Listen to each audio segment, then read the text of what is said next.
be a grown-up, the story of a 20-something crisis. It begins with a sound, not a bird song or a gentle breeze, but the aggressive honk of a phone alarm. Ilara stared at the glowing screen. It was 7 a.m.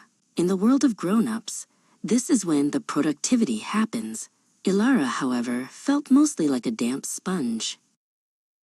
Breakfast is the most important meal of the day, or so the internet said. Ilara attempted a piece of artisanal sourdough.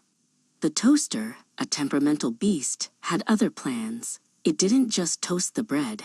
It performed a ritual sacrifice. The kitchen smelled like a campfire, and not the fun kind with marshmallows. Then came the mail. When Ilara was little, mail was exciting. Stickers, birthday cards. Now, the mail slot was a source of mystery and dread. Barnaby the cat watched as Ilara sifted through the pile. It was a sea of white envelopes with windows, each one containing a new way to say, "You owe us money." Ilara sat down to face the great spreadsheet. It was supposed to track her budget, her goals, and her 5-year plan. Instead, it mostly tracked how many times she bought overpriced iced coffee when she was feeling a little sad. The cells flickered, mocking her with their orderly rows of debt and hope.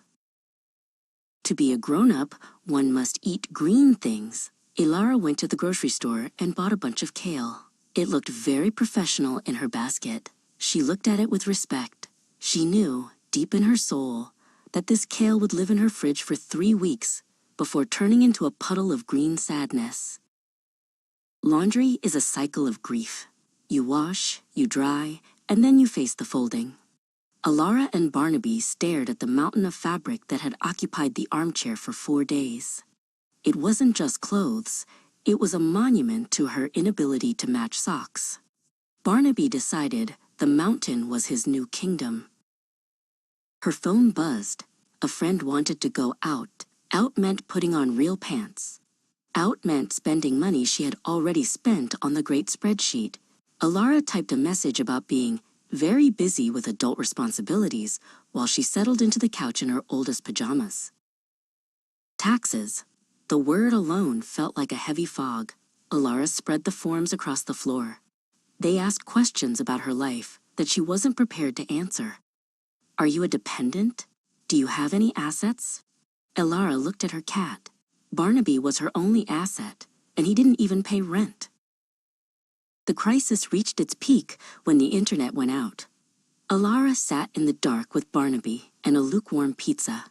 Is this it? She asked the cat. Am I failing at being a person? Barnaby purred and nudged her hand, demanding a crust. He didn't care about her 401k or her burnt toast. He just liked the company. The next morning, the alarm honked again. Ilara didn't have all the answers. Her taxes were still a mess, and the kale was already wilting. But she put on her shoes, fed the cat, and stepped out the door. Being a grown-up wasn't about having it figured out. It was just about showing up for the sequel.